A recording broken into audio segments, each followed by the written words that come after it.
आप सभी का इस कार्यक्रम में स्वागत है। आवाज नहीं जा रही। अच्छा अच्छा, वीडियो कर देता। अच्छा,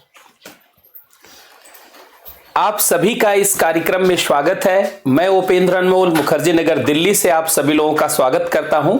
आज हम लोग एक नए बैच की शुरुआत कर रहे हैं 68 बीपीएससी, जिसमें एसए का पोर्शन नया इंट्रोड्यूस किया गया है और वो भी जानते हैं 300 नंबर का। जहां पहले ऑप्शनल पूछा जाता था, ऑप्शनल का टॉपिक जहां पे 300 नंबर का था, लगभग सेम उसी स्थान पर एसए के टॉपिक को इंट्रोड्यूस किया गया है और ऑप्शनल को आपने देखा कि एक तरीके से क्वालिफाइंग बना दिया गया है और उसको ऑब्जेक्टिव बना दिया गया है। एसए का जो पेपर है ये बहुत ही महत्वपूर्ण है और यूं कहें तो ये पेपर इंट्रोड्यूस करके बीपीएससी ने बहुत अच्छा काम किया है। आप जानते हैं, जब आप प्रशासन में जाते हैं और प्रशासन के लिए काम करते हैं तो आपको लोगों के साथ काम करना होता है। संविधान के मूल्यों, संविधान के आदर्शों और भारत में जो हमारी आम जनता की जरूरतें हैं उनको पूरा करने के लिए आप काम करते हैं। तो जब आप आम जनता के साथ काम करेंगे तो काम करने में आप कितने सहज होंगे, कितने अच्छे तरीके से आप काम कर पाएंगे, इसको इस तरीके से जाना जा सकता है कि आपके व्यक्तित्व में किस तरीके की कुशलता है, व्यक्तित्व में वो कौशल आ पाए हैं कि नहीं, जिससे गवर्नेंस को, शासन को बेहतर से बेहतर किया जा सके। निश्चित रूप से निबंध के माध्यम से इसको जानना बहुत आसान हो जाता है। इसीलिए जो निबंध का सेक्शन है यह बहुत ही महत्वपूर्ण माना जाता है और सभी विद्यार्थियों को इस सेक्शन के माध्यम से अपने व्यक्तित्व को बेहतर करने में भी बहुत लाभ होगा। वैसे आपने सुना होगा कि निबंध के सेक्शन को इंटरव्यू के सेक्शन के जैसा ही माना जाता है। निबंध का जो पार्ट है, माना जाता है कि निबंध का पार्ट उसी तरीके से है जिस तरीके से इंटरव्यू का पार्ट है, लेकिन इंटरव्यू में एक्सप्रेशन के माध्यम से आपके पर्सनालिटी को टेस्ट किया जाता है, अभिव्यक्ति के माध्यम से, अर्थात बातचीत के माध्यम से आपके व्यक्तित्व का परीक्षण किया जाता है। लेकिन निबंध में लेखन शैली के माध्यम से आपके व्यक्तित्व का परीक्षण किया जाता है। ये एसए के पेपर का देखा जाए तो कोर बिंदु है, या यूं कहे जिस्ट है, सार है। कोई पूछे भैया एसए का सार क्या है, तो आप कहेंगे एसए भी एक प्रकार का इंटरव्यू जैसा पार्ट है।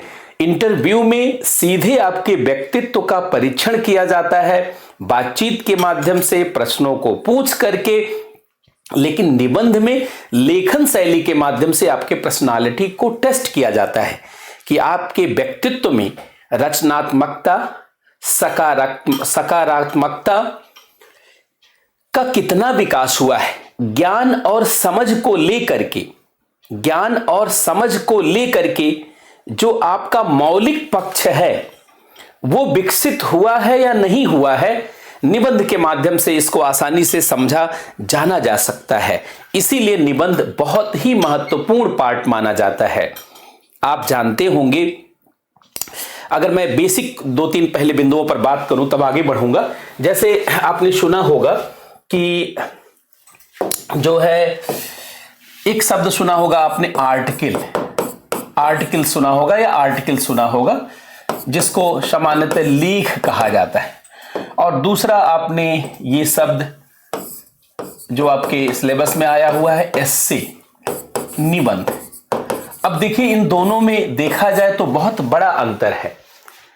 लेख के अंतर्गत आपके पर्सनालिटी में ऑब्जेक्टिविटी का टेस्ट किया जाता है और एस्से के अंतर्गत आपकी पर्सनालिटी में सब्जेक्टिविटी का टेस्ट किया जाता है।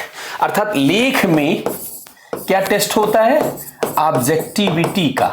ऑब्जेक्टिविटी का, जिसको आप कहते हैं वस्तुनिष्ठता। और जब कहा जाता है वस्तुनिष्ठता तो इसका मतलब होता है कि इसमें ज्ञान का परीक्षण होता है, ज्ञान का परीक्षण। प्रतिदिन आप पेपर में देख रहे हैं, प्रतिदिन आप अखबारों में देखते होंगे तमाम लेख, आर्टिकल, तमाम एडिटोरियल ओपिनियन। जैसे इस समय भारत रूस से अगर तेल खरीद रहा है तो भारत की इकोनॉमी पे कैसा प्रभाव पड़ रहा है, पाकिस्तान की अर्थव्यवस्था डूबने के कगार पे है तो क्यों है, उस पर लेख पढ़ते हैं। लेख में बहुत सारे तथ्यों को, विचारों को और कई तरीके के जानते हैं कहानी को रखा जाता है। लेकिन निबंध में ऐसी कोई बातचीत नहीं होती। निबंध में ऑब्जेक्टिविटी के स्थान पर सब्जेक्टिविटी का परीक्षण किया जाता है। इसमें सब्जेक्टिविटी का परीक्षण किया जाता है, अर्थात विषय निष्ठता का परीक्षण किया जाता है। विषय निष्ठता अर्थात आपके ज्ञान और समझ का कितना मौलिक विकास हुआ है, ज्ञान और समझ को लेकर के आपका वैचारिक पक्ष मजबूत हुआ है या नहीं, और कितनी कैसे पता चलेगा ज्ञान और समझ का मौलिक विकास। पहले मैं लिख देता हूं, ज्ञान एवं समझ का मौलिक विकास कितना हुआ है या नहीं, यह टेस्ट किया जाता है एसए के माध्यम से। आपको कैसे पता चलेगा ज्ञान और समझ का कितना मौलिक विकास है? एक चीज ध्यान रखें, जिस भी चीज का मौलिक विकास हो जाता है उस विषय में आप की जो समझ होती है वो बहुत रोचक हो जाती है, सरल हो जाती है, आसान हो जाती है। जब किसी विषय को आप रोचक बना करके प्रस्तुत करने लगते हैं, सहजता और सरलता के साथ प्रस्तुत करने लगते हैं, डाइजेस्टेड फॉर्म में आपका ज्ञान आ जाता है, तो यह जानना आसान हो जाता है कि आपके ज्ञान के मौलिकता का, बेसिक्स का विकास हो चुका है। और अगर ज्ञान में सहजता नहीं है, सरलता नहीं है, रोचकता नहीं है, संवाद युक्त संप्रेषण नहीं है, तो इसका मतलब ज्ञान के मौलिक पक्ष का विकास नहीं हुआ है। और आप जानते हैं निबंध में ज्ञान के मौलिक पक्ष का ही परीक्षण किया जाता है।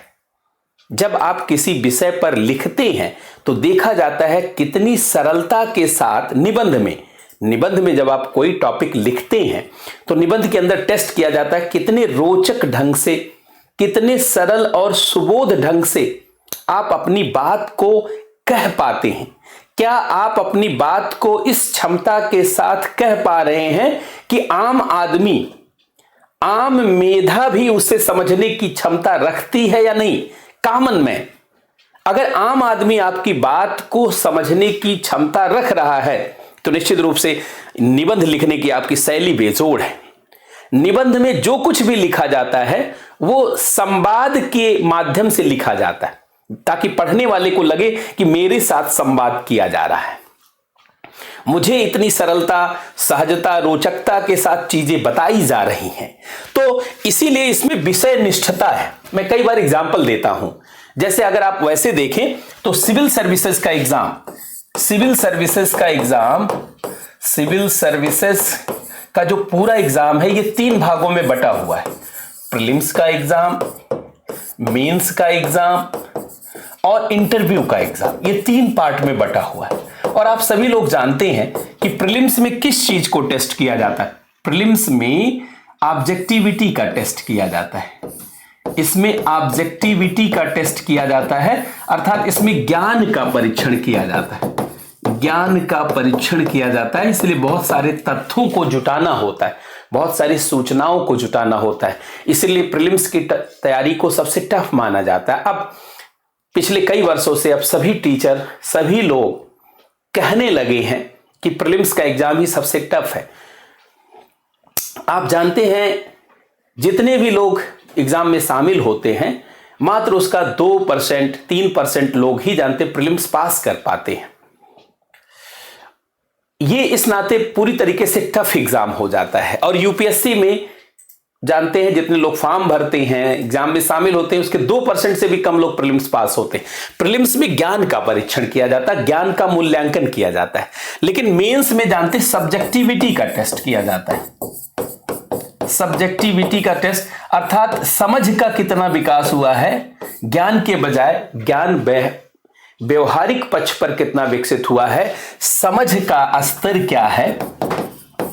और इंटरव्यू में पर्सनालिटी टेस्ट किया जाता है, पर्सनालिटी टेस्ट किया जाता है, व्यक्तित्व का परीक्षण किया जाता है कि आपकी पर्सनालिटी में वो सारी चीज आ चुकी है या नहीं, व्यक्तित्व का परीक्षण। जैसे अगर मैं एक एग्जांपल लूं, अक्सर मैं सारे जानते हैं वर्कशॉप में ये एग्जांपल लेता हूं। जैसे अगर मान लीजिए आपको आम खाने के लिए दिया जाए और पूछा जाए कि आम कैसा लगा, और आपने कहा आम मीठा लगा, आपने कहा भैया आम मीठा लगा, तो ये जो मीठा होने का गुण है ये ऑब्जेक्टिविटी है, वस्तुनिष्ठता है। एक ऐसा गुण है जो सबको पता चल गया कि आम मीठा है या आम खट्टा है। लेकिन किसी को आम केले जैसा मीठा लगा, किसी को आम अंगूर जैसा मीठा लगा, किसी को संतरे जैसा मीठा लगा, किसी को बादाम जैसा, काजू जैसा मीठा लगा, किसी को संतरे जैसा मीठा लगा, किसी को अनेक जानते हैं और जो मिठाई का टेस्ट है वैसा मीठा लगा। इसका मतलब है उसके अंदर सब्जेक्टिविटी का विकास हुआ है, उसे महसूस हो रहा है कि ये मीठा होने का जो गुण है ये इसके जैसा है। ये क्या है? यही सब्जेक्टिविटी है। सब्जेक्टिविटी का मतलब है कि आपको क्या लगता है, कितना लगता है और किस प्रकार से लगता है। इसी से विचार, समझ में जो विचार पैदा होता है उसको पहचानना संभव होता है। और इंटरव्यू में जानते हैं ये चीजें आपकी पर्सनालिटी में रिफ्लेक्ट कर रही हैं या नहीं, इसका मापन होता है। लेकिन आप जानते हैं जो आर्टिकल है, जिसे लेख कहते हैं, जो पेपर में, अखबार में निकलता है, उसमें ऑब्जेक्टिविटी का ही टेस्ट होता है, ज्ञान का परीक्षण होता है। इसलिए अखबार में जब लेख लिखना होता है, कई बार हम ही लोगों को लिखना होता है या बहुत सारे लोग लिखते हैं, आप देखते होंगे, तो उसमें जानते हैं तमाम तथ्यों को का पहाड़ खड़ा किया जाता है, तमाम रिपोर्ट, तथ्य, तमाम लोगों के उद्धरण दिए जाते हैं, जिससे आर्टिकल में ऑब्जेक्टिविटी का ज्ञान होता है। लेकिन एस्से में तथ्यों का पहाड़ खड़ा करने से बचना होता है। अगर कोई निबंध में ज्यादा फैक्ट लिखता है, ज्यादा उद्धरण लिखता है, तो उसके नंबर काट दिए जाते हैं। बहुत सारे निबंध की क्लास में आप देखते होंगे कि टीचर कहते हैं कि एकदम कोटेशन से शुरुआत करिए। ठीक है, कोटेशन से शुरुआत कर सकते हैं, लेकिन अनवांटेड अगर कहीं किसी चीज को आपने अंबार खड़ा किया हुआ है उदाहरण का, नंबर काट दिए जाएंगे। क्योंकि निबंध जो है किसी भी विषय को सरलता, सहजता, रोचकता के साथ रचनात्मक और सृजनात्मक ढंग से प्रस्तुत करने की योग्यता है। अर्थात एक तरीके का डिस्कोर्स है, एक प्रकार का लॉन्ग सिस्टमैटिक डिस्कोर्स ही निबंध कहलाता है। और निबंध में इस सब्जेक्टिविटी का टेस्ट किया जाता है, समझ का। अच्छा, इंटरव्यू में भी उसी का टेस्ट। व्यक्तित्व क्या है? व्यक्तित्व का मतलब है आपके, जिसको हिंदी इंटरव्यू का सबसे उचित वर्ड जानते हैं क्या है? साक्षात्कार। अगर अंग्रेजी में इंटरव्यू का अर्थ देखेंगे तो वो सही नहीं है। अंग्रेजी में इंटरव्यू को कहा जाता है इंटरव्यू। आपका आंतरिक जानते हैं व्यू क्या है, लेकिन साक्षात्कार का मतलब वास्तव में आप हैं क्या, साक्षात पकड़ लिया जाए ये व्यक्ति उस लायक है क्या जिस लायक सिविल सेवा में अधिकारी की, अभ्यर्थी की आवश्यकता है या नहीं है। तो इंटरव्यू के लिए मैं उचित शब्द जानते हैं साक्षात्कार मानता हूं। अंग्रेजी का वर्ड जानते हैं इनकरेक्ट है, क्योंकि उसके अंदर आंतरिक व्यू क्या है। इंटरव्यू दो शब्दों से मिलकर बना है, इंटरनल व्यू और इंटरनल व्यू। साक्षात्कार में, इंटरव्यू में इंटरनल व्यू नहीं देखा जाता, सारे व्यू देखे जाते हैं। आपकी पर्सनालिटी का पूरा साक्षात होता है, अर्थात साक्षात्कार है होता है। वही साक्षात्कार निबंध में भी किया जाता है, लेखन शैली के माध्यम से। To put our ideas in writing. किसी भी टॉपिक के बारे में आपका जो विचार है, जो आपकी समझ है, जो आपकी मौलिकता है, उसको कितनी सरलता, सहजता, रोचकता के साथ आप प्रस्तुत करने की योग्यता रखते हैं, यही निबंध में टेस्ट मुख्य रूप से किया जाता है। और जो विद्यार्थी जितनी सरलता, सहजता के साथ इसको कर ले जाता है, निबंध में उसके नंबर बहुत अच्छे आते हैं। बात समझ रहे हैं? इसलिए पहले यह समझना बेहद आवश्यक है। अब निबंध को मैं सिलसिलेवार थोड़ा सा डिकोड करता हूं, 10-15 मिनट जरा इस पर फोकस करें। देखिए, जब हम एस्से वर्ड बोलते हैं तो एस्से का मतलब होता है ये लॉन्ग सिस्टमैटिक डिस्कोर्स। अगर हिंदी में कहा जाए तो एक लंबा क्रमबद्ध संवाद। यह शब्द मुझे बड़ा अच्छा लगता है। एक लंबा इसलिए कि निबंध कोई 200 शब्दों में, 300 शब्दों में नहीं लिखना होता। बीपीएससी में जो निबंध लिखने की बात हो रही है वो कम से कम जानते 1000 से लेके 1200 शब्दों के आसपास देखा जाए तो एक आइडियल निबंध माना जा सकता है, क्योंकि निबंध में 3 सेक्शन होंगे, हर सेक्शन में 4 निबंध होंगे, एक निबंध लिखना होगा। और वो निबंध जानते हैं, अगर 3 निबंध टोटल लिखना है, इसका मतलब 100-100 नंबर के निबंध हो गए, तो 100-100 नंबर वाली चीज को 200 शब्दों में, 300 शब्दों में तो लिखा नहीं जा सकता। सामान्यतः 1000-1200 शब्द में आप निबंध लिखे तो अच्छा माना जाता है। यूपीएससी कहता है कि कम से कम 3500 से 4000 वर्ड में अगर आप, यूपीएससी कहने का मतलब यूपीएससी में जो विद्वान हैं, जो निबंध बनाते हैं, जो निबंध का मॉडल पेपर बनाते हैं, वो कहते हैं मोटे तौर पर दोनों निबंध मिला करके 3 घंटे में 3500 से 4000 शब्द है तो ज्यादा अच्छा है, नहीं तो 3 से 4000 शब्द भी ठीक है। 3000 शब्द भी है तो कोई बुरा नहीं, मतलब 1000 का 3 अगर निबंध आप लिखते हैं, अगर यूपीएससी के मानक को फॉलो किया जाए तो मुझे लगता है बीपीएससी में सबसे बेहतर निबंध वो रहेगा, शब्द सीमा, वर्ड लिमिट को लेकर के। तो एक लंबा क्रमबद्ध, ये शब्द बड़ा महत्वपूर्ण है। संवाद, डिस्कोर्स माने संवाद। निबंध तो एक प्रकार का संवाद होता है ना। अच्छा, वैसे जानते हैं, अगर आप देखिए निबंध को हिंदी में अगर बोला जाए तो हिंदी में क्या है? हिंदी में 2 शब्दों से मिलकर बना है, नी और बंध। नी माने क्या होता है? नी माने होता है विशेष और बंध माने बंधन, अर्थात ज्ञान और समझ में जो विशेष बंधन है वही खोल देना निबंध कहलाता है। इसका मतलब विशेष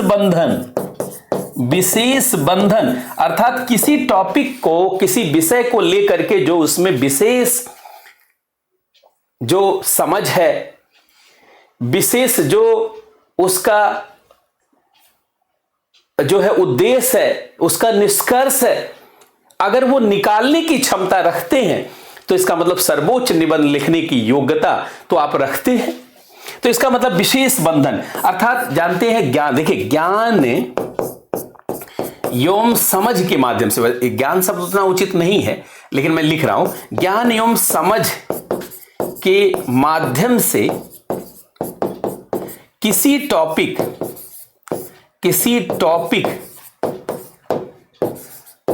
को खोल देना, विशेष रूप से खोल देना, विशेष रूप से खोलना, ताकि उसका निष्कर्ष समझ में आ जाए, उसकी सारी बातें समझ में आ जाए। यही निबंध है मेरे भाई, यही निबंध है।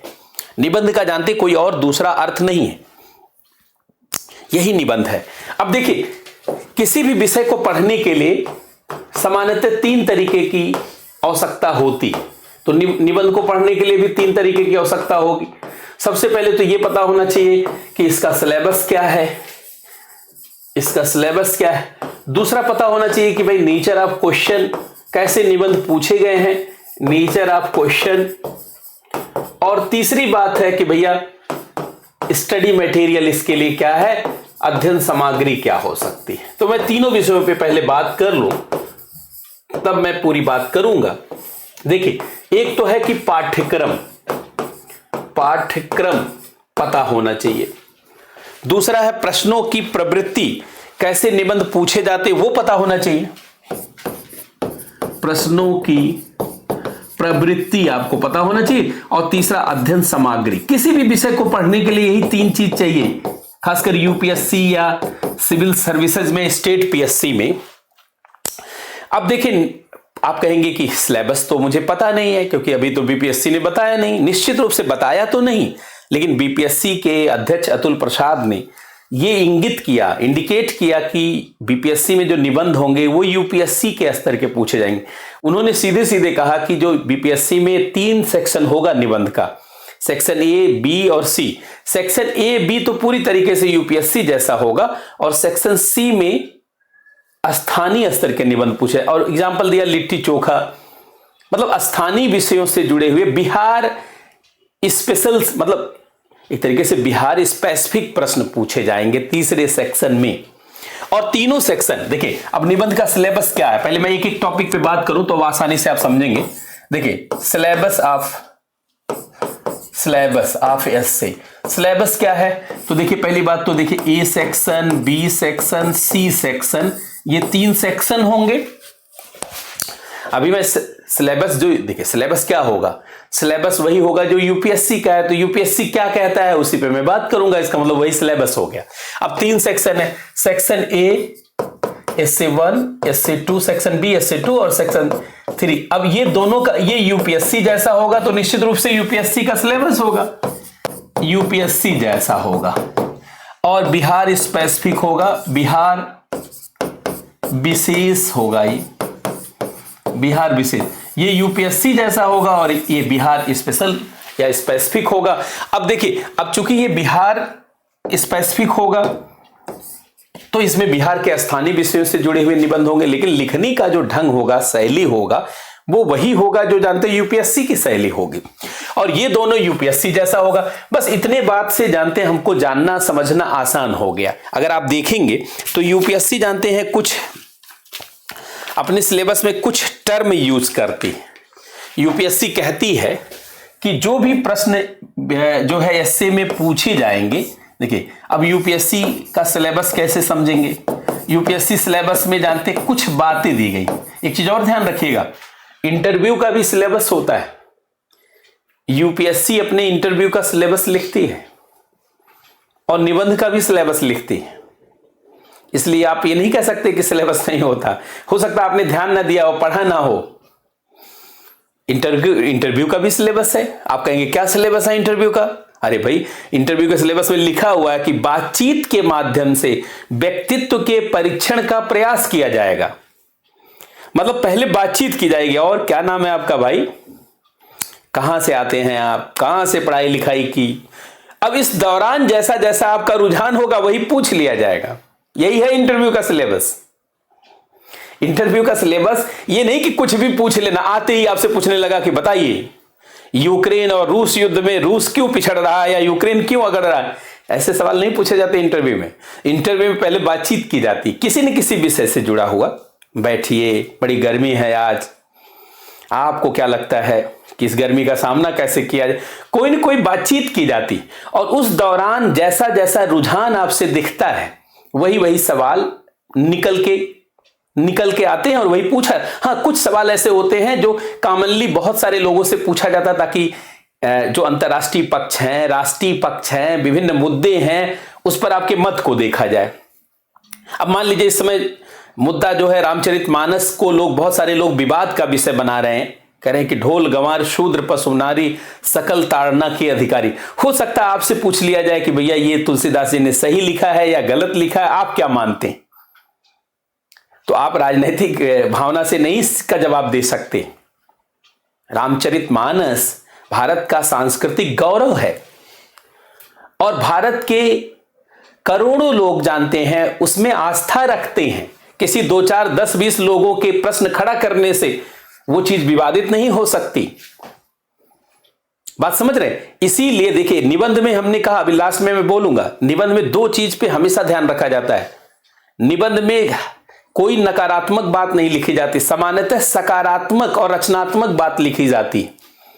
तो आप कहेंगे क्या किसी चीज का विरोध नहीं लिखा जाता? निश्चित रूप से नहीं लिखा जाता। विरोध उतना ही कर सकते हैं जितना जायज हो, जिससे आपके अंदर दुराग्रह का, कहीं आपके अंदर लग रहा हो कि जबरदस्ती आप उसके खिलाफ हैं, नकारात्मक भाव है, दुराग्रह है। अगर ऐसा कहीं आपके व्यक्तित्व में दिखता है तो आपके नंबर इंटरव्यू में काट दिए जाते हैं। ऐसे निबंध में भी काट दिए जाएंगे, क्योंकि आपको अधिकारी बनाया जा रहा समस्या खड़ा करने के लिए नहीं, समस्या के समाधान के लिए। तो आपके व्यक्तित्व में जानते सकारात्मकता का प्रवाह होना चाहिए, सकारात्मक ऊर्जा दिखनी चाहिए। हर समस्या को लेकर के लगे समाधान है, इसको अधिकारी बनाने पे हर चीज का समाधान हो जाएगा। इसी नाते किसी भी विषय, चाहे वो जातिवाद का मुद्दा हो, चाहे क्षेत्रवाद का मुद्दा हो, चाहे वो भाषावाद का मुद्दा हो, चाहे वो धर्म का मुद्दा हो, बहुत ही संतुलित और संक्षिप्त आपका व्यू होना चाहिए। बहुत ही संतुलित और संक्षिप्त विश्लेषण की क्षमता होनी चाहिए आपकी। बहुत बड़ी बात भी ना करें, लंबी चौड़ी बात करने की आदत, अधिकारी के पास इतना समय नहीं होता। किसी भी विषय को बहुत ही रोचक ढंग से, सरल ढंग से, लेकिन संतुलित और precisely, balanced and precise manner में आपको आंसर देना है। तो एक चीज ध्यान रखें, यूपीएससी के सिलेबस में सामान्यतः 4 बातें तो बोली, चार बातें कही गई हैं जो आपको कोई भी शिक्षक बताएगा।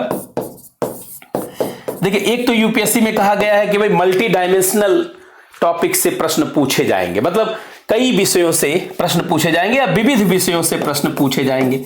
विविध विषयों से, विविध विषय से मल्टी डायमेंशनल टॉपिक होंगे। कुछ टॉपिक होगा विज्ञान एवं तकनीकी के विषय से जुड़ा हुआ, कुछ टॉपिक होगा अर्थव्यवस्था के विषय से जुड़ा हुआ, कुछ राजनैतिक विषयों से जुड़ा होगा, कुछ राष्ट्रीय और अंतर्राष्ट्रीय घटनाक्रम और विषयों से जुड़ा होगा, कुछ पर्यावरणीय विषयों से जुड़ा होगा, कुछ सांस्कृतिक और धार्मिक विषयों से जुड़ा होगा, कुछ दार्शनिक विषयों से जुड़ा होगा, कुछ समसामयिक कोई घटना हो सकती है, और विविध तमाम विषयों से। अर्थात मल्टी डायमेंशनल आपको जो है निबंध पूछे जाएंगे। और आपके यहां तो सेक्शन 3 है, तो सेक्शन ए, मान लीजिए उसने सेक्शन ए में विज्ञान एवं तकनीकी, अर्थव्यवस्था, पर्यावरणीय मुद्दा, कृषि से जुड़ा हुआ मुद्दा ये शामिल कर लिया। सेक्शन बी में उसने शामिल कर लिया राजनीतिक विषयों से, राष्ट्रीय और अंतर्राष्ट्रीय विषयों से, या दार्शनिक विषयों से जुड़ा हुआ साहित्यिक और जानते सांस्कृतिक विषयों से। और सेक्शन सी में बिहार से जुड़े हुए मुद्दों पर जानते प्रश्न पूछा जा सकता है। तो विविध विषयों से जुड़ा हुआ प्रश्न होगा, मल्टी डायमेंशनल जानते हैं टॉपिक होंगे। दूसरा, जो भी प्रश्न पूछे जाएंगे, ध्यान रखिएगा, जो भी प्रश्न पूछे जाएंगे उसमें आप उसी टॉपिक पर केंद्रित होकर के प्रश्न लिखेंगे, मतलब विषय केंद्रित रहेंगे। देखिए, विषय केंद्रित, टॉपिक बेस्ड, विषय आधारित, विषय केंद्रित प्रश्न होंगे। विविध विषयों पर प्रश्न होंगे, विषय केंद्रित प्रश्न होंगे, और विषय केंद्रित ही जवाब देना, इधर उधर का नहीं। उसी विषय को खोलना है सहजता के साथ, सरलता के साथ, रोचकता के साथ, रचनात्मकता के साथ, सृजनात्मकता के साथ, बहुत ही संवादात्मक शैली में, ऐसी शैली में कि आम आदमी उसको समझ जाए कि मेरे साथ संवाद किया जा रहा है, जैसे उसको सहज लगे। इसीलिए इसमें निबंध में तथ्यों से बचा जाता है। मतलब आवश्यक तथ्य तो दे दे ठीक है, लेकिन बहुत ज्यादा तथ्य और बहुत सारे जानते हैं, बहुत सारे लोग बहुत कोटेशन लिखते हैं, मैं बार बार कर रहा हूं, बहुत सारे उद्धरण से भी बचना चाहिए। बहुत सारे स्टूडेंट समझते हैं कि हर 4 लाइन के बाद एक उद्धरण, क्योंकि वो पढ़ लेते हैं ना, ये साहित्य, हिंदी साहित्य पढ़ के भी बहुत सारे स्टूडेंट आते हैं और सारा उनको कविता याद है। हर सोचते हैं हर 3 लाइन के बाद लाइए एक कविता लिखते हैं, और सोचते हैं ऐसी कविता लिखने से, कोटेशन लिखने से उनको निबंध में नंबर आ जाएगा। अनावश्यक लगता है। जब कोई बात ज्यादा करने लगते हैं तो वो कोई वांटेड नहीं लगती, अनवांटेड लगने लगती है। और कोई भी चीज ऐसी आउटलाइन ना करें, कोई भी ऐसा जानते हैं कोई संकेत ना दें जिससे लगे कि आप गंभीर व्यक्ति ही नहीं है, और व्यक्तित्व का ही परीक्षण है, तो गंभीरता का परीक्षण तो होगा ही। तीसरा जानते हैं, अब जब जो भी निबंध पूछे जा रहे हैं उसमें आपका एक संतुलित और संक्षिप्त दृष्टिकोण होना चाहिए, बैलेंस्ड। मतलब सिलेबस मांग कर रहा है कि किसी भी विषय से जुड़ा हुआ आपका जो दृष्टिकोण होना चाहिए वो नियोजित होना चाहिए, प्लान्ड होना चाहिए, बैलेंस्ड होना चाहिए, प्रिसाइज होना चाहिए। मतलब संतुलित और संक्षिप्त दृष्टिकोण होना चाहिए। ये संक्षिप्त शब्द से जानते मैं बड़ा प्रभावित हूं, क्योंकि कोई भी बात आप कहिए लेकिन बहुत उसको जानते उबाऊ मत बना दीजिए, बहुत लंबा मत बना दीजिए। लंबा का मतलब 1-2 लाइन में भी मत कह दीजिए, उस पर हम लोग आएंगे कि कैसे निबंध का लेआउट आप बनाएंगे। तो ये जानते संक्षिप्त और संतुलित दृष्टिकोण होना चाहिए, और साथ ही साथ जानते हैं आपकी अभिव्यक्ति बहुत सटीक होना चाहिए, मीनिंगफुल होना चाहिए, सारगर्भित होनी चाहिए। अर्थात आपके लेखन शैली जो आपकी होनी चाहिए सटीक होनी चाहिए, सटीक होनी चाहिए, सारगर्भित मीनिंगफुल होना चाहिए, सारगर्भित होना चाहिए, ऐसे लगे कि आपने उस विषय को डाइजेस्ट कर लिया है। अब जानते हैं अगर ये 4 रिक्वायरमेंट है तो यही एक तरीके से सिलेबस है। इसी को आप यूपीएससी में निबंध के सिलेबस को मान करके चलेंगे। अच्छा, तो पहला पॉइंट हो गया कि हमने समझा कि भाई सिलेबस क्या है। बीपीएससी ने तो कोई सिलेबस दिया नहीं है। दूसरा, नेचर ऑफ क्वेश्चन। कहा जाता है कि किसी विषय पर आपकी तैयारी तब तक पूर्ण नहीं हो सकती जब तक कि आप ये ना जान लें कि उस विषय में कैसे प्रश्न पूछे जाते हैं और उसका उत्तर किस प्रकार का है। प्रश्नों की सही प्रवृत्ति को जान करके ही उसका मोटे तौर पर एक आंसर फॉर्मेट बनाया जा सकता है, आंसर को फ्रेम किया जा सकता है। इस नाते आप जो है पिछले वर्षों में आए हुए प्रश्नों को देखें तो आप कहेंगे कि बीपीएससी में तो पहले कभी निबंध हुआ नहीं, तो मैं देखूं कहां से। मेरे भाई 2013 से यूपीएससी मेंस में निबंध आ चुका है 250 नंबर का। आपके यहां तो 50 नंबर ज्यादा ही है।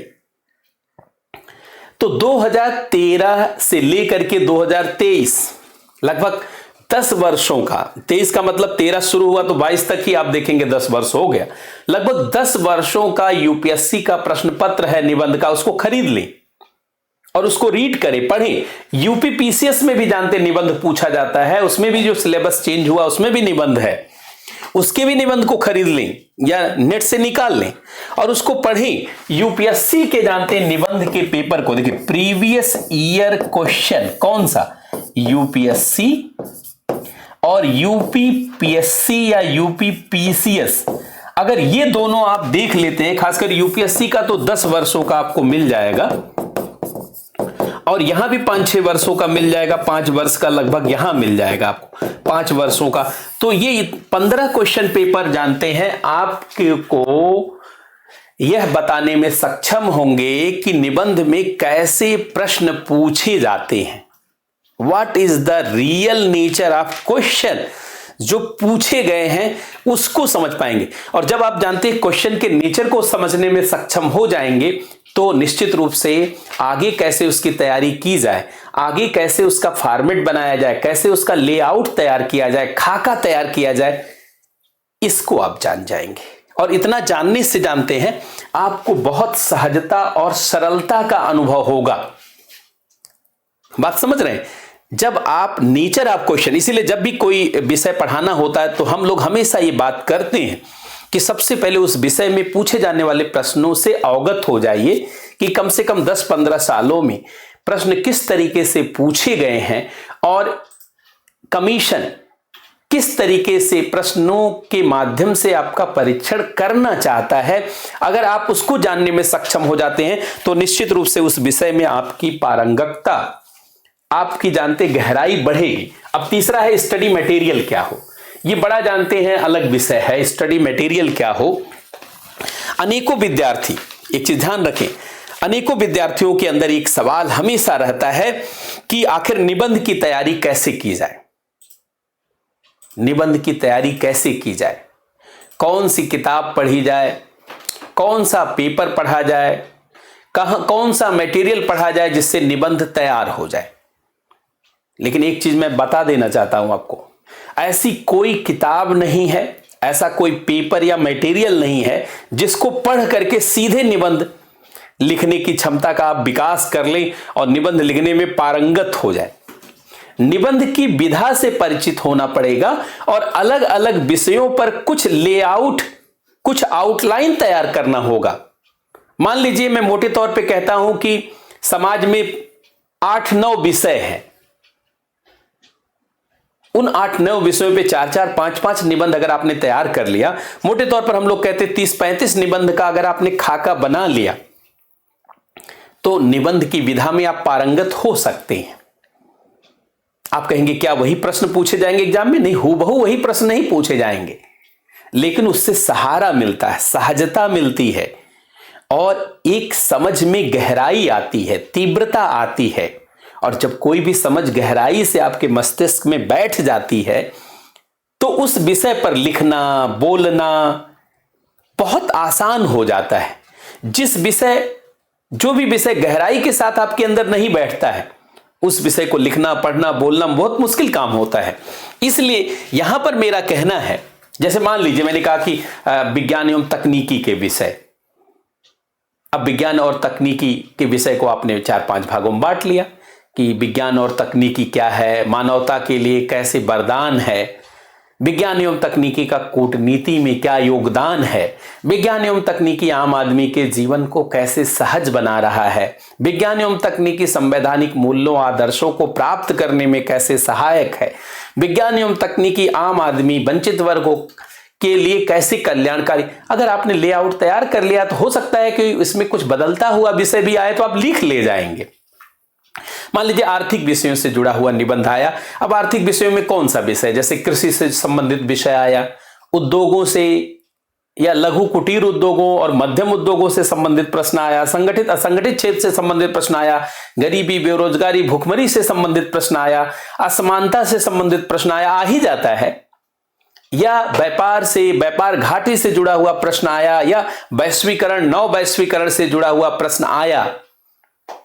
तो अगर आपने 4-5 टॉपिक पर खाका तैयार किया होगा तो बहुत सहजता के साथ इससे संबंधित कोई और विषय आएगा तो उससे तुलना करते हुए आप उसका सहारा लेते हुए जानते हैं आप उस विषय में पारंगत हो जाएंगे। बचपन में याद करिए, जब आपने साइकिल चलाना सीखा, बाइक चलाना सीखा, तो क्या शुरू में बैठकर चलाने लगे थे? शुरू में सहारा लिया जाता, अगल बगल कहा जाता पकड़िए भैया जरा साइकिल, या अगल बगल कोई पेड़ है, कोई ऊंचाई है, कोई स्टूल है, कोई मतलब इस तरीके से सहारा लिया। लेकिन सहारा हमेशा थोड़ी होता है, 10-15 दिन, 1-2 महीने सहारा लेते, धीरे धीरे आप सीधे चढ़ना जान जाते हैं। तो शुरू में सहारा के लिए लेआउट तैयार किया जाता है। इसी तरीके से पर्यावरणीय जो विषयों से जुड़ा हुआ कोई 4-5 निबंध, 6 निबंध आपने लिख लिया, लेआउट तैयार नहीं लिखा तो लेआउट तैयार कर लिया, वो हम लोग तैयार करवाएंगे। इसी तरीके से अंतर्राष्ट्रीय विषयों, घटनाक्रम से संबंधित कोई, अब मान लीजिए G20 के बारे में ही आ जाए, G20 और भारत का भविष्य। अब इस निबंध को कैसे लिखेंगे आप? जब एक लेआउट होगा आपके पास कुछ संस्थाओं को डील करने का, G20 को डील करने का, United nation, IMF, world bank को डील करने का, नाम नॉन अलाइन मूवमेंट, यूपीएससी ने पूछा भी है, इस पे WTO पे भी पूछा गया है। तो ऐसे निबंध के लेआउट तैयार। इसी तरीके से राजनीतिक विषयों से जुड़ा हुआ, केंद्र राज्य के बीच संबंध है, मूल अधिकार, मौलिक अधिकार से संबंधित जुड़ा विषय है। इसके अलावा आप जानते पंचायती राज है, स्थानीय संस्थाओं या लोकतंत्र से जुड़े हुए प्रश्न हैं, सुशासन से जुड़े हुए प्रश्न हैं। आपने लेआउट तैयार किया तो आसानी से उसको लिख ले जाएंगे। इसीलिए मैं कहता हूं कि अध्ययन सामग्री क्या होगी? अध्ययन सामग्री भैया जो हम लोग नोट्स तैयार करवाएंगे, मान लीजिए स्पेस आईएएस एकेडमी में आप एडमिशन लेते हैं, कोई जरूरी नहीं कि आप एडमिशन लें, एक मैं एग्जांपल दे रहा हूं, जिस संस्था में पढ़ा रहा हूं उसी का एग्जांपल दूंगा। तो अब अगर मान लीजिए यहां पे आप एडमिशन लेते हैं तो क्या पढ़ना होगा आपको? यहां जो नोट्स हम लोग तैयार करवाएंगे, एक तो ये आपके पास मतलब क्लास नोट कहना चाहिए मुझे, क्लास नोट।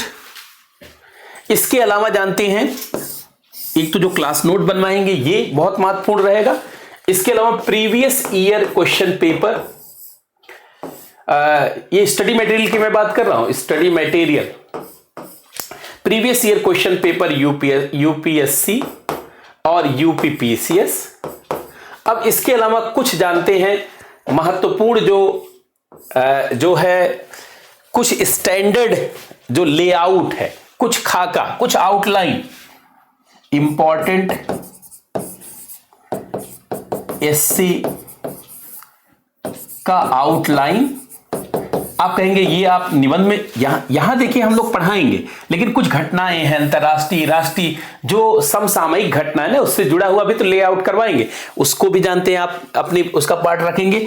इसके अलावा अगर आप चाहें तो मार्केट की कोई किताब तब देख सकते, शुरू में ना खरीदें, शुरू में खरीदेंगे तो उसका लाभ नहीं उठा पाएंगे, और दूसरा जानते हैं उस ढंग से किताबें लिखी भी नहीं गई।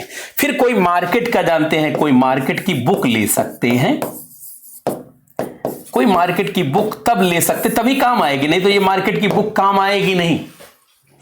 वैसे देखा जाए तो ये इतना ही काफी है जानते हैं, क्योंकि हम लोग कोई कम नहीं पढ़ाएंगे, हम लोग कोई कम नहीं पढ़ाएंगे। ये मान करके चलें कि कम से कम जानते हैं, ऐसे तो 68 बीपीएससी में 12 मई को ही एग्जाम है, लेकिन जानते कम से कम 60 दिनों का समय है, और इस 60 दिनों के समय में निबंध की क्लास जानते हैं वीक में 7 दिन नहीं होगी, 3 से 4 दिन क्लास होगी, कुछ बाद में टेस्ट भी लिए जाएंगे, लेकिन इतनी क्लास तो ली जाएगी कम से कम कि ताकि आप जो है 200-300 विषयों पर पारंगत हो सकें, और कम से कम मॉडल आपके पास जानते एस्से 35-40 मॉडल ऐसे आपके पास आ जाए, और कम से कम 200 विषयों तक विषय 200-250 तक के विषयों को जानते हैं आप महसूस करें समझें, इतने विषयों को इंटर रिलेट किया जाएगा। और बहुत सारे मेरे साथ बहुत सारे शिक्षक और कुछ बड़े एक्सपर्ट, जैसे डॉक्टर BN मिश्रा की मैंने बात की थी, जो मंसूरी में जानते हैं प्रशिक्षक भी रहे हैं, वो भी जानते डायरेक्ट आपकी कुछ क्लास लेंगे, कुछ क्लास का मतलब 1-2 क्लास नहीं लेंगे, वो कम से कम इतनी क्लास लेंगे ताकि आपको निबंध के मूल विषय को भी बता सके, और कुछ निबंध का लेआउट, चूंकि उन्होंने स्वयं इन सब चीजों को डील किया है, कुछ पेपर बनाने का भी काम किया है, तो ऐसे में जानते हैं वो आपको। इसके अलावा बहुत सारे एक्सपर्ट हमारे साथ होंगे जो अलग अलग क्षेत्रों में काम कर रहे हैं, जैसे नारायण सर की बात हमने की, डॉक्टर नारायण कुमार। अब चूंकि संयुक्त राष्ट्र में स्वयं उन्होंने 24 साल तक काम किया, तो संयुक्त राष्ट्र में सुधार कैसे हो, कैसे अंतर्राष्ट्रीय संस्थाएं काम करती हैं, G20 कैसे आपके लिए भूमिका निभा सकती है, वो विषय को बहुत अच्छे से डील कर देंगे। तो बहुत सारी गहराई जो विषय की है वो भी आपके जानते हैं आपके सामने आ जाएगी। कुछ जैसे डॉक्टर गोपाल अरोरा से भी मैं कुछ क्लास करवाऊंगा, क्योंकि वो आर्थिक विषयों के भी और साथ ही साथ जानते वैदेशिक मामले में प्रवासी विषयों पे बड़ी अच्छी पकड़ रखते हैं अंतर्राष्ट्रीय संबंधों में। अब ऐसे विषय जानते जहां प्रवासी का विषय है, शरणार्थी का विषय है, जो है भारतीयों की अंतर्राष्ट्रीय स्थिति की बात है, वो वहां पर जानते हैं आप उनका जो है सहयोग ले पाएंगे। इसी तरीके से जानते हैं हम लोग अनेक, संतोष दीदी हैं, श्रीमती संतोष यादव पद्मश्री, या हमारे मित्र हैं जानते प्रभात कुमार जो इस समय हार्टिकल्चर कमिश्नर ऑफ इंडिया हैं, या कुछ जानते हैं और भी जो विषय विशेषज्ञ हमारे साथ जुड़े हुए शिक्षक, अर्थात कुल मिलाजुला के एक परफेक्ट टीम काम करेगी जो अलग अलग विषयों पर कुछ निबंध का लेआउट आपके सामने रखेगी।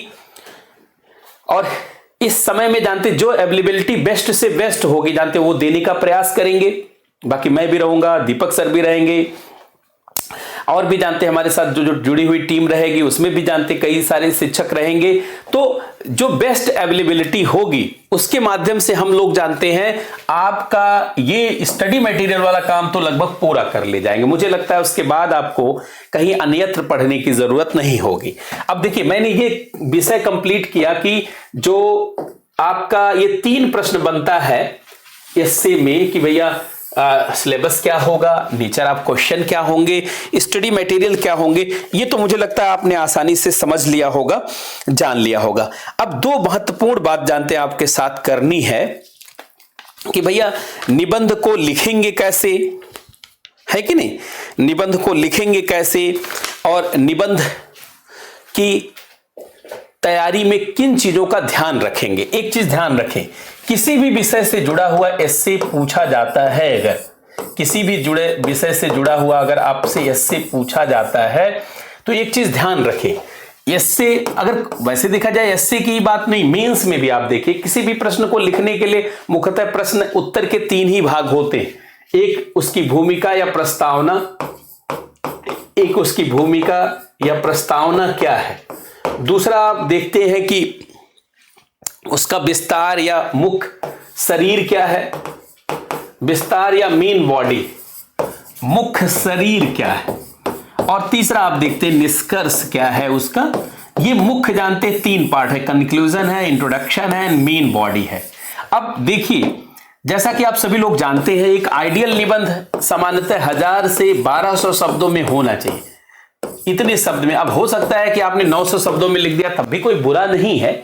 एक तो मैं ये एक औसत बात कर रहा हूं कि इसके बीच में होना चाहिए। 3 से 4000 शब्द में अगर आप निबंध लिखते हैं, जैसा यूपीएससी में कहा जाता है कि भाई 3500 से 4000 वर्ड में, तो बेटर है। लेकिन जानते हैं, जो भी आप शब्द लिखेंगे, मान लीजिए हमने कहा कि 1000 शब्दों में आपने निबंध लिखा, तो इसमें से जानते 10% जो शब्द होंगे वो भूमिका के लिए होंगे, अर्थात लगभग 100 शब्द भूमिका में खर्च होंगे। 10% का मतलब एग्जैक्ट कोई 10% नहीं, 10 से 12 भी हो सकता है। बहुत अच्छी भूमिका आप लिखते हैं तो जानते 13% भी हो सकता है, 10 के बजाय 9% भी हो सकता है, एकदम एग्जैक्ट नहीं। अच्छा, निष्कर्ष भी जानते हैं आप, जो निष्कर्ष लिखेंगे भी 10 से 15%, इसमें भी 10 से 15% बढ़ा सकते हैं, ऐसा कोई मोटे तौर पर मैं बात कर रहा हूं। 10 से 15% शब्द इसके होने चाहिए। इसका मतलब 100 से लेकर के 120, 130 या 150 वर्ड तक आप निष्कर्ष भी दे सकते हैं। यदि कोशिश करें कि निष्कर्ष प्रिसाइज हो, संक्षिप्त हो, सामान्यतः 100-125 शब्दों में हो जाए तो ज्यादा बेटर है। इसका मतलब विस्तार में हमको खाली 70 से 80% जानते हैं भूमिका लिखनी है। लेकिन एक चीज जान लें, यही जो विस्तार है बड़ा मायने रखता है, क्योंकि निबंध में क्रमवार प्रस्तुतिकरण करना होता है। इसीलिए मैंने देखिए यहां एक शब्द का प्रयोग किया। अगर आपने इस शब्द को ध्यान दिया हो, एक देखे होंगे मैंने एक शब्द का प्रयोग किया है, ये देखिए, लॉन्ग सिस्टमैटिक डिस्कोर्स, एक लंबा लेकिन क्रमबद्ध संवाद। निबंध वास्तव में संवाद ही होता है, डिस्कोर्स ही होता है। अब क्रमबद्ध होना चाहिए। जैसे मान लीजिए आपको किसी व्यक्ति के जीवन के बारे में बताना है, तो सबसे पहले क्या बताएंगे आप? वृद्धावस्था या प्रौढ़ावस्था या युवावस्था? नहीं, सबसे पहले आप बताएंगे शैशवावस्था, फिर बाल्यावस्था, फिर किशोर अवस्था, फिर युवा अवस्था, फिर प्रौढ़ावस्था, फिर वृद्धावस्था। इस क्रम में, मतलब चीजें क्रम में प्रस्तुत करेंगे। ये नहीं कि किसी व्यक्ति के पहले, मान लीजिए हमने कहा कि गांधी जी एक महान विचारक ही नहीं बल्कि विचारों के योद्धा थे। अब आप गांधी जी के बारे में बात करेंगे तो शुरुआत से, ये नहीं कि सबसे पहले गांधी जी के शादी विवाह की बात करेंगे, फिर बात कर देंगे गांधी जी अफ्रीका कैसे गए, फिर आगे गांधी जी का जन्म कैसे हुआ, गांधी जी गुजरात में जन्मे थे, पोरबंदर में जन्मे थे, तो निबंध में 0 नंबर दे दिया जाएगा आपको, जहां क्रम आपने तोड़ा। इसीलिए ये शब्द को मैं बहुत लाइक करता हूं। एक शब्द देखिए, लॉन्ग बट सिस्टमैटिक्स, ये देखिए क्रमबद्ध, सिस्टमैटिक डिस्कोर्स है, एक क्रमबद्ध जानते हैं संवाद है। अगर आपने क्रम तोड़ा तो आपका निबंध 2 कौड़ी का है। इसलिए आप सभी विद्यार्थियों से मेरा आग्रह है कि जो आज हम लोगों ने बातचीत की है, जानते हैं, इस वीडियो को 2-3 बार सुन लें और इसको सुन करके जानते हैं उन पक्षों पर विशेष फोकस करें जिसका संकेत मैं देने का प्रयास कर रहा हूं। देखिए, क्लास के माध्यम से निबंध को कैसे आत्मसात किया जाए, निबंध के विषय पर कैसे पारंगत हुआ जाए और निबंध में कैसे जादूगर बना जाए, इसी शैली के विकास के लिए तो हम लोगों ने इस कोर्स की शुरुआत की है। और इतने सारे विषय से जुड़ करके आपको या जोड़ करके आपको पारंगत करने के लिए ही जानते हैं इस पूरे कोर्स को शुरू किया गया है। आज की ये क्लास जो है पहली क्लास है, जैसा कि आप देखेंगे हम लोगों ने नाम भी दिया है कि ये इंट्रोडक्टरी क्लास है। ध्यान से सुनेंगे, ये इंट्रोडक्टरी क्लास है, इंट्रोडक्शन क्लास है, लेकिन अप्रोच मेकिंग के लिए है। तो ये पहली क्लास अप्रोच मेकिंग को लेकर के है।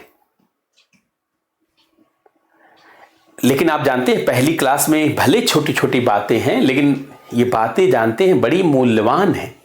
इसको हल्के में नहीं लीजिएगा आप, क्योंकि जब किसी विषय के बारे में आप मानसिक स्तर पर तैयार हो जाते हैं तो माना जाता है कि 50% तैयारी हो गई। सभी दार्शनिक कहते हैं, कैल्विन कूलिज ने भी कहा था कि अगर किसी विषय को लेकर के मानसिक स्तर पर आप तैयार हो गए तो समझिए आधी सफलता तो आपने प्राप्त कर ली। और विवेकानंद भी इस बात पर जोर देते थे। लाओ त्से ने कहा था शुरुआत ही अंत है, बेहतर शुरुआत ही अंत है। तो शुरुआत में अप्रोच के लिए ही जानते हैं जो है क्लास ली जाती है, और मुझे लगता है कि इस क्लास के माध्यम से आपको मोटे तौर पर एक अप्रोच समझ में आई होगी। यद्यपि हमने इसमें कोई निबंध का जानते कोई सेक्शन नहीं लिया, निबंध का कोई जानते हैं ऐसा पाठ्यक्रम नहीं लिया, कोई विषय नहीं लिया, लेकिन जानते हैं ये पकड़ बनाने के लिए, इस विषय पर पारंगत होने के लिए बहुत जरूरी है। तो आज चूंकि ये पहली क्लास थी, अब जो है हम लोग एकदम क्लास को जिस तरीके से शुरू किया जाता है वो 20 फरवरी से करेंगे, क्योंकि कुछ लोगों का कहना था कि सर जो है शिवरात्रि है तो यहाँ पे आना जाना हो रहा कई जगहों पर, तो उसके बाद आप क्लास शुरू करें ताकि सिस्टमेटिक। देखिए वैसे तो जो है आप ऑनलाइन जब क्लास लेते हैं तो ये कोई समस्या नहीं रहती कि आप कहाँ आ रहे हैं जा रहे हैं, आपके पास वीडियो होता है, रिकॉर्डेड वीडियो होता है, आप उसे कई बार देख सकते हैं, कहीं रह करके भी देख सकते हैं, बाद में देख सकते हैं। लाइव क्लास में जानते हैं जुड़ना कोई बहुत जरूरी नहीं है। हाँ, अगर जुड़ जाते हैं तब भी अच्छा है, तमाम विषयों से जुड़ करके आप वो सारे जो है कई बार लाइव आप जानते जुड़ करके प्रश्न पूछते हैं, उसके माध्यम से भी समाधान करते हैं, वो भी अच्छा है। लेकिन चूंकि मेंस जब आप दे रहे हैं और मान लीजिए मेंस में शामिल हैं तो कोई जरूरी नहीं कि हर विषय में आप लाइव हो पाए। हाँ, लेकिन अगर आप होते हैं तो हमारे लिए भी बहुत अच्छी बात है। तो हमने ये निर्णय लिया कि अब 20 तारीख से ही जानते हैं सभी जो विषय हम शुरू कर रहे हैं बीपीएससी के लिए, उनकी क्लासेस 20 तारीख से कंटिन्यू करेंगे। और इसके लिए जानते हैं जो आपका निबंध की क्लास है, बीपीएससी में जो जीएस मेंस की क्लास है, और इसके अलावा जो आपका ये पीटी की क्लास है, उसके लिए जानते हैं हम लोग एक समय की सारणी आपके सामने दे देंगे, और उसमें जानते हैं किस तरीके से हम लोग पूरे कार्यक्रम को लेके आगे बढ़ रहे हैं उसका भी एक लेआउट प्रस्तुत कर देंगे, और यहां से जानते हैं सिस्टमैटिक कंटिन्यू कर देंगे। तो आज के इस सेशन में जो लोग जुड़े इस पहली क्लास में, सबको बहुत बहुत धन्यवाद। पुनः हम लोग जानते हैं इसके बाद दूसरी क्लास में जो जीएस मेंस को लेकर के है, 600 नंबर को लेकर के, उस पर अभी थोड़ी देर में आपसे मिलते हैं। तब तक के लिए बहुत बहुत धन्यवाद सबको, बहुत बहुत नमस्कार।